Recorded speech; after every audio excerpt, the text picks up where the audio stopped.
Welcome back to Rocky Mountain Marketing. Today, my guest is Lara Buelow, as in Bueller. We went over it before I hit record here, but Lara, she helps people transition from where they are with their career to where they want to be. She's a professional coach specializing in career transition, and she's passionate about coaching because she knows exactly what it feels like to be stuck in a position that feels exhausting and feels meaningless. Lara, I'm so glad that you have come on the show today because I think that you're going to provide a lot of great tips and advice for people, especially entrepreneurs, people who listen to this show who say, I wanted to follow my passion. I just don't know where to start, or I don't know if it feels right. So I know you're going to have a lot of great tips for the listeners today. Welcome, welcome. Thanks, Katie. I'm really excited to be here. Well, let's start just back things up a little bit. Tell us a little bit about where you grew up and what life was like growing up for you. Ooh, growing up. um, my family is from Germany. I was born in Germany. And then we moved over when I was Sprechen really Sie little. Deutsch? Ich spreche Deutsch. Ich spreche ein bisschen Deutsch. Yeah, very nice. I've been meeting a lot of people who like their German just like pops out, and I'm like, whoa, good job. Well, I took German in high school because growing up I had an au pair and she was from Austria. And so she taught me basic German when she was out here taking care of me when I was 4 and 5. And so I always had a passion about German just so I could go out and visit her and speak German with her one day. And I did do it Oh, about cool. a decade ago, but it was really cool. But sorry, yes, back to coming over here from Germany. Sorry to derail the conversation there, No, but it's perfect. I have a ton of people that can say Yeah, they're well, from Germany originally. yeah. And it's like, it's just so funny because I feel like a lot of times, like Europeans, but Germans very much like they're very like quiet about being from Germany or whatever. And so I actually, growing up in the US, I'm like much more likely to call people out. But anyways, it's just nice to find commonalities with folks. And yes, I do speak German. I grew up speaking German. It's my mother tongue. My parents moved to California for my dad's job because biotech did not exist in Germany much at that point. So he came over and yeah, we never left. But we still So have a lot. yeah, well, and I would say you're here in Denver, you're here in the Denver metro area. So I love connecting and hearing the entrepreneur stories from fellow Denver folks. But so tell us a little bit about what you're doing now. How did you end up starting your own business, helping people with their career transitions? I mean, very long story short, I've just been like a serial job hopper for much of my life. I've been working since I was, probably 12 or 14. I've had a lot of different jobs, most of them in the service industry, um, and just didn't like most of my work. And, I think it's more common nowadays, but like, you have one job for like 1 to 2 years, and then you kind of move on. And it was not, I like couldn't really stand much of the work that I had done in the past for longer than about 6 months. And so I'm actually an artist. Like that's just core to who I am. That's like what I went to school for. It's always been a part of my life, always will be. And so and I've also always had a passion for like self-help and business. Like those are kind of my go-to book categories, just for fun. And so when I moved to Denver, I had already done I had done 2 coaching certifications and was like, well, I had been working as an artist and doing murals and painting for a couple years before that. And then when I moved to Denver with my husband, I was like, well, the coaching stuff is like my extroverted self and the art stuff is more of my introverted self. And moving to a new city as an adult is very hard. And I decided that would be a good way to build community while still fulfilling my interests in business and self-help. And it's interesting. My brother, I'm from Denver. I live maybe 4 miles from where I grew up. So don't really move out too far, but I think that is one of the bigger problems. Like my brother-in-law, has moved across the country and moved all over. And I asked him, I was like, that'd be the hardest thing, I think, is like, how do you make friends when you move to a new city?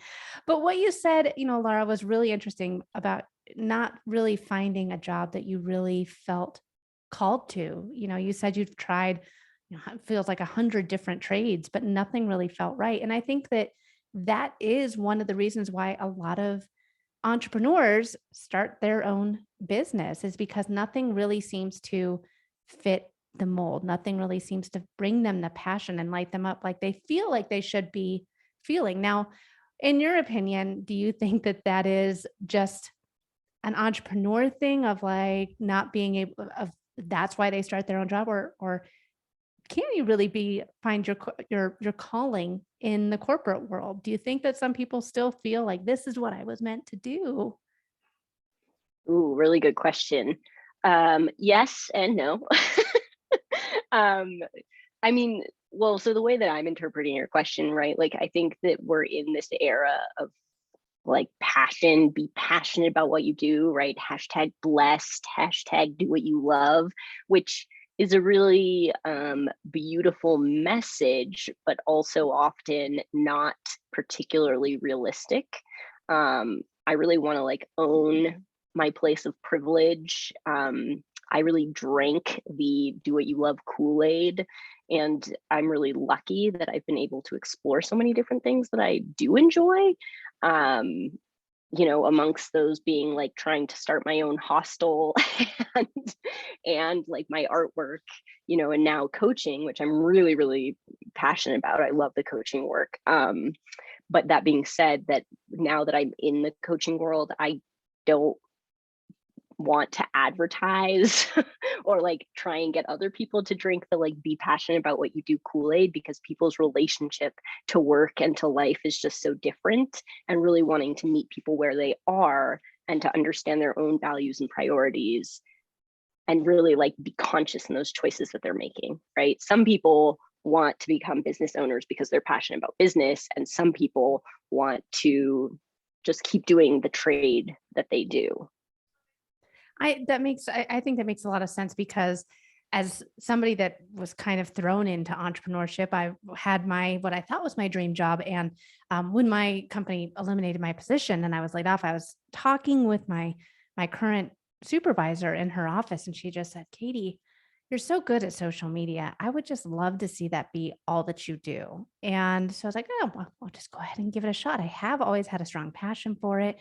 I never really thought that it could be like that would be your job. It was always a in addition to job doing social media. And I've made a job that I absolutely love doing and talking about and fulfilling every day. Now, my husband, he has a corporate job. He loves what he does. He likes the routine of it. He likes his coworkers. He likes the steadiness of it. And I do think that, there's different things for everybody, whether it is the corporate world or the entrepreneurship world.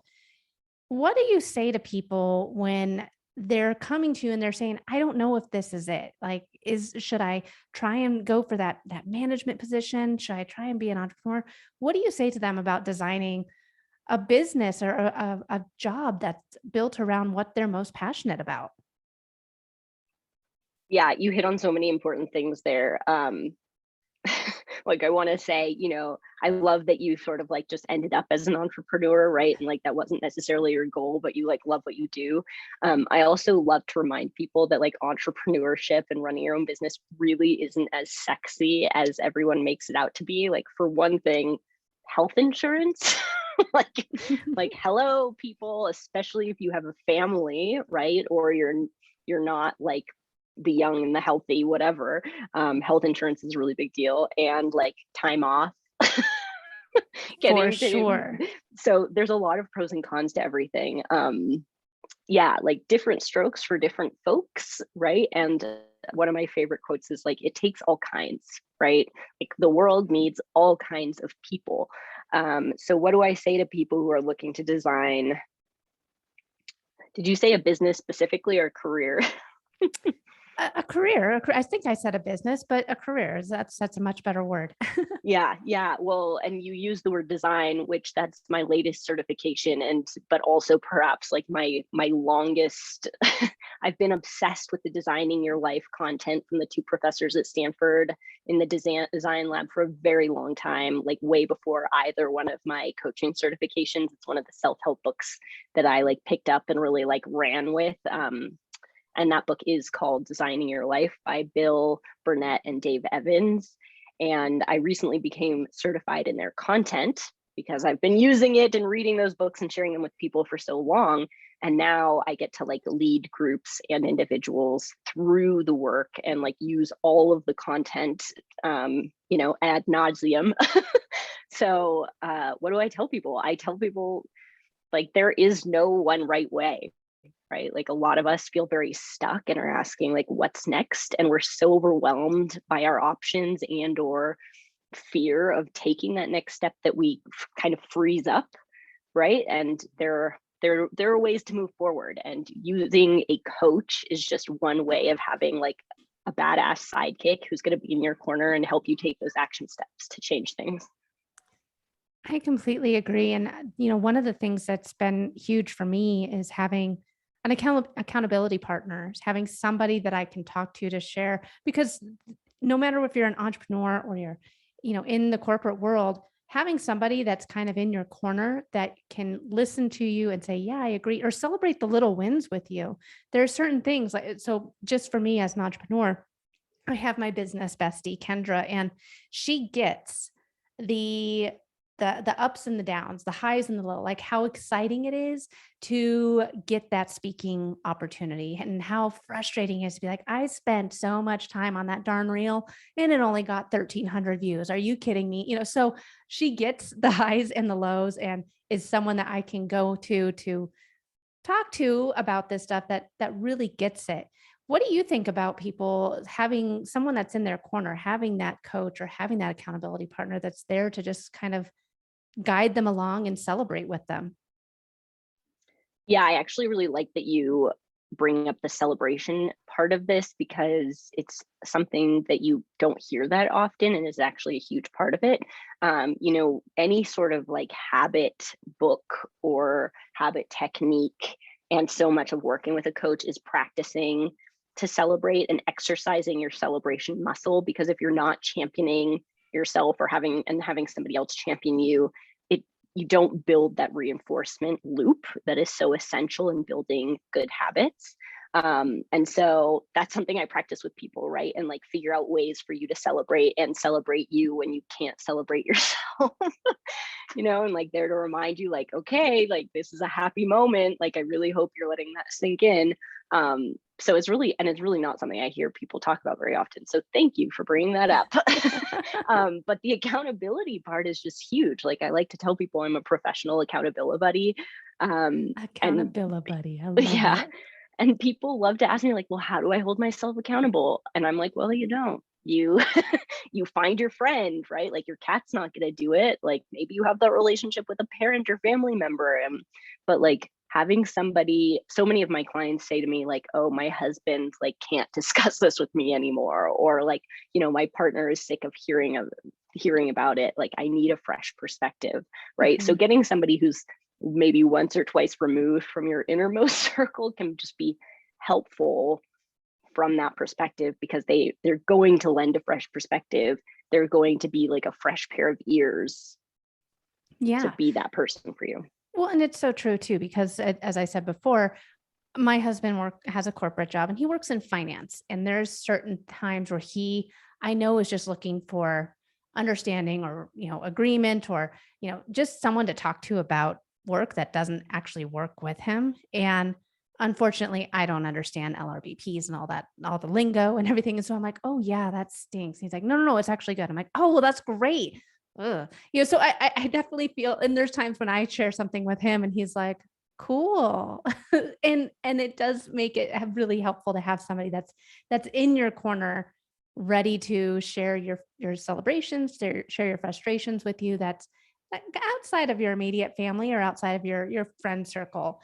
But I guess, what do you think that one of the biggest mistakes is for business owners when they're trying to make the leap into entrepreneurship?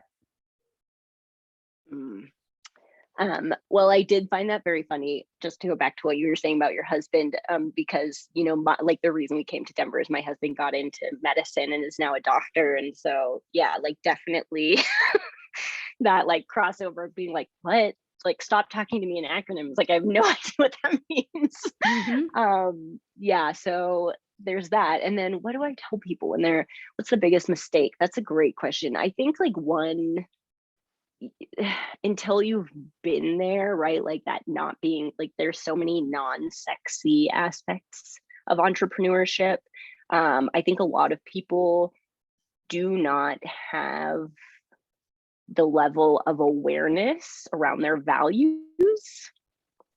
Like they don't actually know what it looks like in reality. And so you kind of have, like you were saying, there are people who are really good at like doing the thing, right? Like maybe they're a carpenter or a social media person or a coach, right? But then like running a business is a totally different thing than any of those activities, right? And like I am I'm talking about myself here too, right? To all of you listening.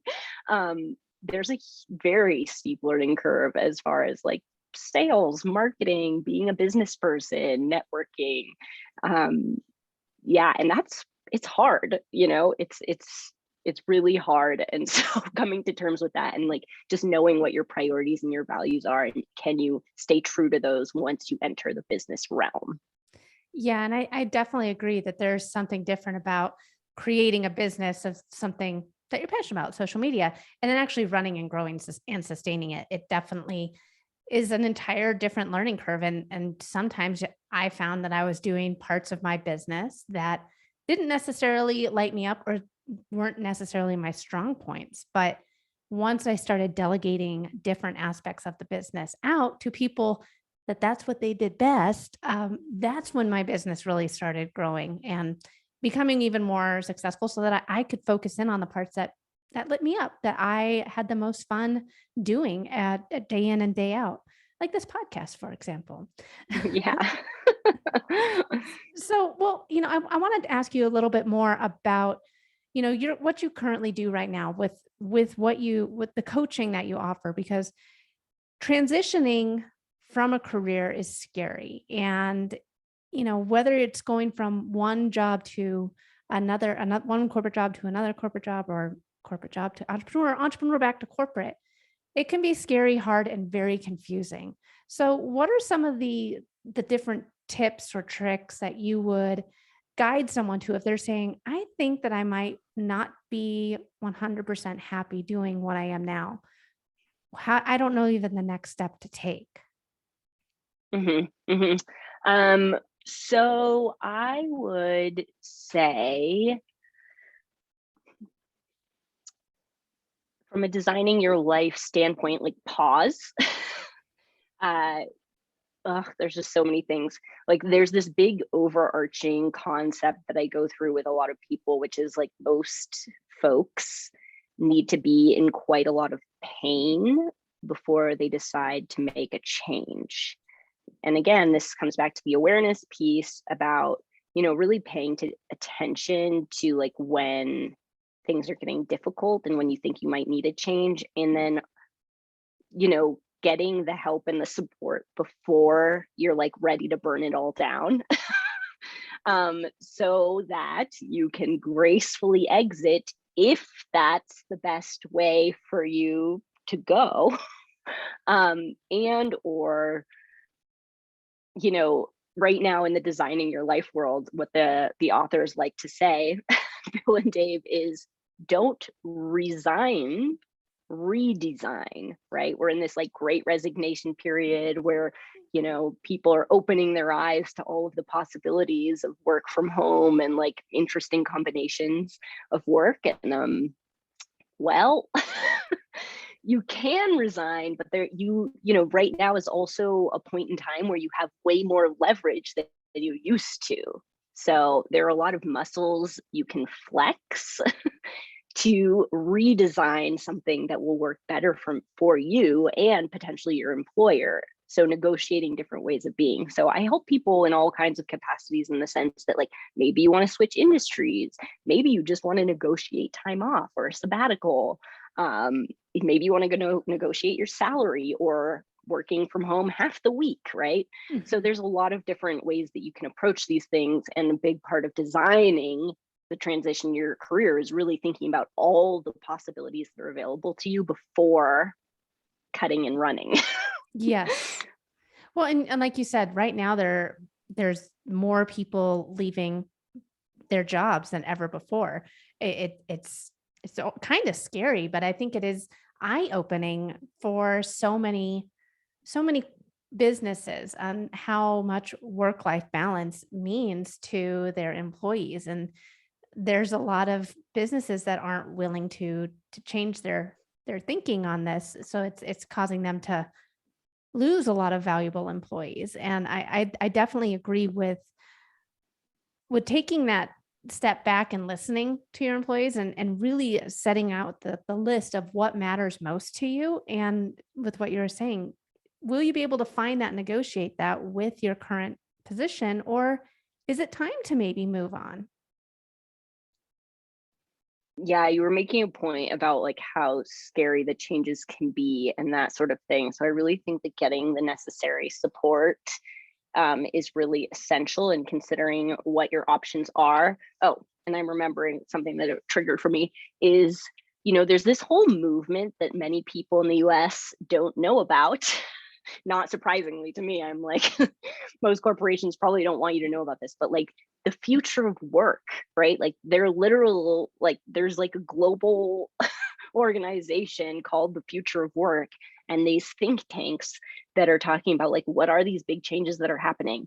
And I'm not sure if any of you out there have ever thought to yourself, like, why do we work 5 days a week? Why is it 40 hours a week, right? Like what are these systems? Where did they come from? Because we weren't like born with them, right? Yeah. They were created and we were part of that creation. So the only reason we work 5 days a week today is because at some point the labor population was like, we don't want to work 6 days a week anymore. We're tired, and made that change happen, right? So that quote about, making change as an individual citizen, and like, indeed, that is like, that's what real change takes, right? Is for individual citizens to band together and say, we've had enough. So the future of work could very likely be a 4-day work week, right? And again, you have more negotiation power than you think you do. And so we all have to come together and agree, this is not the way life is meant to be. There's no like overarching, I mean, for lack of a better term, like God saying you must work 5 days a week. It's up to us. Like we can create a lot of our reality. Absolutely. And I think that leads me right into my next question. I mean, so many business owners and entrepreneurs have built a business around their lifestyle and not the other way around. How has that played out in your story and approach to the way that you run your business? Okay, just to clarify, are you saying that people they build their business to meet the needs of their lifestyle, or that they're yes? Yeah. Well, because I think that a lot of time, like, so for me, when I started my business, again, it was kind of I backpedaled my way into it, but the most important thing to me when I was doing it was spending time at home with my daughter, because she was at only 2.5 at the time, and had another baby on the way, and I just wanted to be there and spend that time with her while she was younger, while she still wanted me around, because, and not much longer, she's not gonna care if mom's there, and she's gonna wanna be with her friends, and so I wanted to be there for her as much as I could, and so that was a huge driver for me. Oh, sticking with the entrepreneur journey for me is sticking with building my own business so that I could have the flexibility of doing something I was passionate about, but still doing it when I wanted to do it.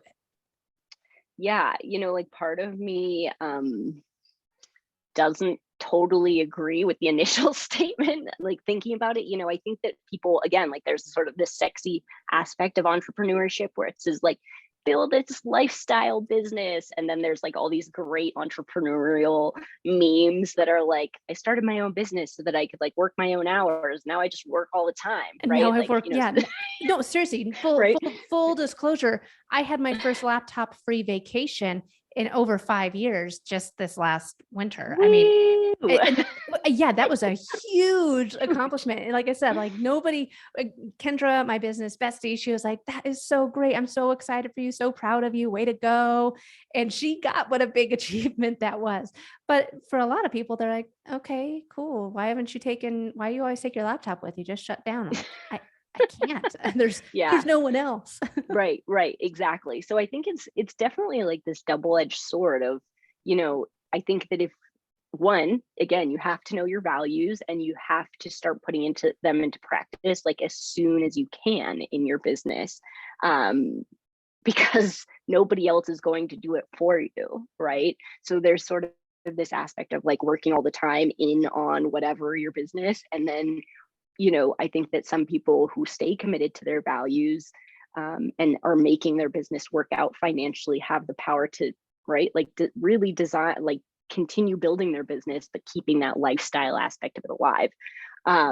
So I think that, to your point, a lot of entrepreneurs do go that route. And I would like to do a special shout out to the mompreneurs out there, because women, are the rising tide, right? Like you pay a woman to do something, you give women power, you give women money, they bring the entire community up with them. And there are so many parents out there who are willing to do the hard things so that they can spend more time with their kids while still, providing for their families. And I will do a special shout out to Sarah Peck of the Startup Parent, and that's like a whole empire podcast, newsletter, website, group, community, interviewing a lot of moms who started businesses while they were pregnant or had children.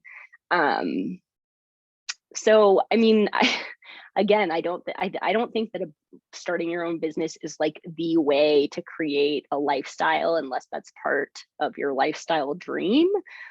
Which is another conversation I have with so many clients, because they're like, it's fine, I'll just quit and start my own business. And I'm like, maybe.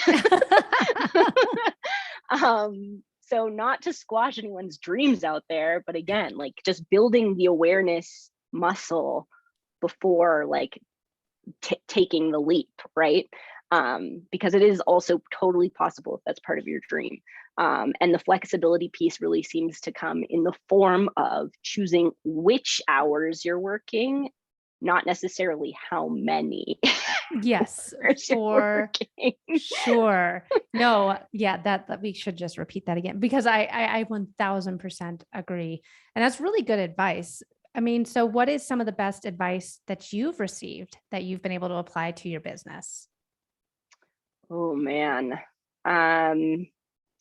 One of the designing your life mindsets and like major pillars is ask for help. Like the radical collaboration pillar. Nobody is an island. Nobody does anything alone. Anybody who claims that they did do it alone is lying. I'm willing to have people challenge me on that. But basically, like we humans are communal animals and we need help, love, and support from the people around us. So go out, find your people, get them to help you, and in whatever form you need, really. Like I am learning so much from other entrepreneurs.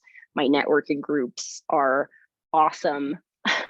And go out and find the people who aren't gonna like hold their cards close to their chest. Like find the people who believe in abundance and that sharing is caring, for lack of a better term. No, Lara, it is so true. Sharing is caring. And that's what got me to where I am today and that's the basis for this podcast. It's people who were willing to share their entrepreneur journey with me. They weren't afraid to share the mistakes they made. They weren't afraid to share what they wish they would have done differently, what the best piece of advice was, because one of my friends, Ryan, he came on this podcast and I asked him what his biggest piece of advice would be, and he said, hire people that do your job better than you. And I was like, what are you talking about? You're saying this and it's recorded. But it was so true. When you surround yourself with people that are experts in what they do, they make the entire business better and they take the weight off of doing things that you might be able to do, but you're not so great at, and they knock it out of the park and they can help elevate you and your business. So I definitely feel that when you are willing to put yourself out there, share, give it all away, give it all away, share all the tips. I mean, there's enough business to go around for all of us, and share your journey and be there to listen to someone. I think it is a great piece of advice. Lara, this has been such a great conversation. Where can we find out more about you and your business online? You can find me at my website, larabuelow.com. My email's on there. You can schedule like Zoom hangouts. And then on Instagram at Lara Buelow is also a great way to kind of see what I'm up to and my contact and all of that. Awesome. Well, Laura, thank you again so much for coming on the show today. This has been an awesome conversation. And go check her out online, everyone. And with that, thanks again, Laura. I really appreciate it. Thanks so much for having me, Katie. I can't thank Laura enough for coming on the show. And I think it's so true. A lot of the times we just end up feeling stuck with where we are in our lives, thinking that there could be something more. And I love that she highlighted the fact of entrepreneurship. You will never work harder. It definitely is true for me. I never expected to be an entrepreneur, but when I decided to venture into the entrepreneur world, setting up the time for me would be with my family, to time for me to focus in on just growing the business. But now that my kids are older, now I have the time to actually spend growing the business and building out the clients. And I definitely, when I first started as an entrepreneur, it was more 80-20, 80% at home, 20 at work. And it's completely flip flop now, but I love what I do. And I think it's a very important point that Laura made, that don't go into the world of entrepreneurship just so that you can work fewer hours. It was a big milestone for me this past year to go on a vacation, a week-long vacation, laptop free. But also, I love the fact that Laura wants to make sure that you have a life built on meaning. What brings you passion? And as we all go through life and try to figure out what brings us passion, I think that she's right on. Surround yourself with that accountability partner, that coaching partner that can help lift you up. Surround yourself with networking peers that are willing to share their stories, their successes with you so that you can learn from them and continue growing your business.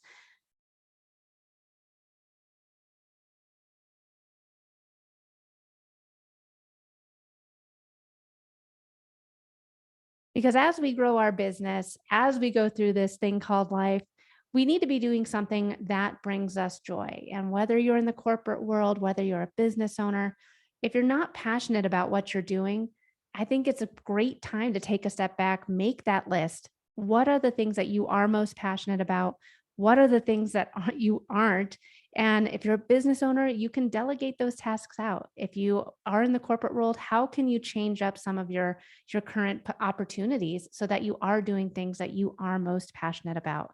Take a step back and let's all just keep on.